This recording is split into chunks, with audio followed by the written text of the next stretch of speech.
રાજ્યમાં શાળા સંચાલકોની મનમાની દિવસે ને દિવસે વધી રહી છે। અમદાવાદના ઘાટલોડિયાની ત્રિપદા સ્કૂલની ફીમાં એકાએક 13% વધારો ઝીંકી દેવાતા વાલીઓએ વિરોધ વ્યક્ત કરી હંગામો કર્યો હતો। આ અંગે વાલીઓએ શાળામાં એકઠા થઈ શાળા સંચાલકને રજૂઆત કરી હતી, ત્યારે તેઓએ ફીમાં ઘટાડો કરવાનો ઇનકાર કરી દીધો હતો અને બાળકોને ન ભણાવવા હોય તો શાળામાંથી ઉઠાડી લો તેવો ઉદ્ધતાઈ ભર્યો જવાબ આપતા વાલીઓએ રોષ વ્યક્ત કર્યો હતો।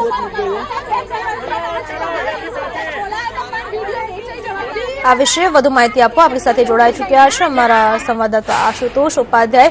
આશુતોષ, બીજી એક સ્કૂલ એવી સામે આવે છે કે જ્યાં બેફામ ફી વધારો કરવામાં આવ્યો છે, અને બીજી વસ્તુ કે વાલીઓને જાણ કરવામાં આવ્યા વગર ફી વધારો એકાએક ઝીંકી દેવાયો છે। શું કહી રહ્યા છે વાલીઓ? સામે પક્ષે શાળા સંચાલકોનો શું જવાબ છે? આશુતોષ, એક વાલી તરીકે શું કહેશો, કેટલા ટકા ફી વધારવામાં આવી છે?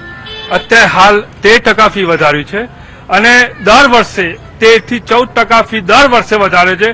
અમે દર વખતે રજૂઆત કરીએ છીએ પણ કોઈ પણ જાતનો અમને પ્રત્યુત્તર મળતો નથી અને દર વખતે ફી વધારો ના હોય, 2-3 વર્ષે વધારે બરાબર છે। દરેક વાલી એફોર્ડ નથી કરી શકતો અને જ્યારે બી અમે રજૂઆત કરવા જઈએ છીએ ત્યારે એક જ જવાબ મળે છે, થાય ભડાકા કરી લેવાના, બરાબર, અમે તો નહીં જ કરે, તમે થાય તો તમે તમારું એડમિશન પાછું ખેંચી શકો છો અને અમને કોઈ વાંધો નથી। અમારી સ્કૂલને તાળા વાગી જશે તો બી અમને કઈ ફરક નહીં પડે, તમે છેક સુધી લડવું હોય તમારે અમારી બધી તાકાત છે, તમે લડી શકો છો। આવી રીતે ખુલ્લી અમને ધમકી આપવામાં આવે છે। અમારા છોકરા અહીંયા ભણે તો અમારે કઈ રીતે અમે હેરિટેજ થઈ, અમારા છોકરાઓ અહીંયા કરે અમે કઈ રીતે એ લોકોને એ કરી શકીએ? અને દર વખતે કોઈ બી બુક્સ આપે એટલે આટલી ફી, આટલા પૈસા તમારે કમ્પલસરી, કોઈ બી વસ્તુ કોઈ બી એક્ટિવિટી કરાવે એટલે કે આટલા કમ્પલસરી, પણ દરેક વસ્તુ એક્સ્ટ્રા ચાર્જીસમાં ના હોવી જોઈએ। દરેક વસ્તુ તમે અંદર ઇન્ક્લુડ કરો। એક વસ્તુ તમે ફી વધારો કરો છો 10 સાલ તો 10% પ્રમાણે આ ફી વધારો ક્યાં જઈને ટકશે?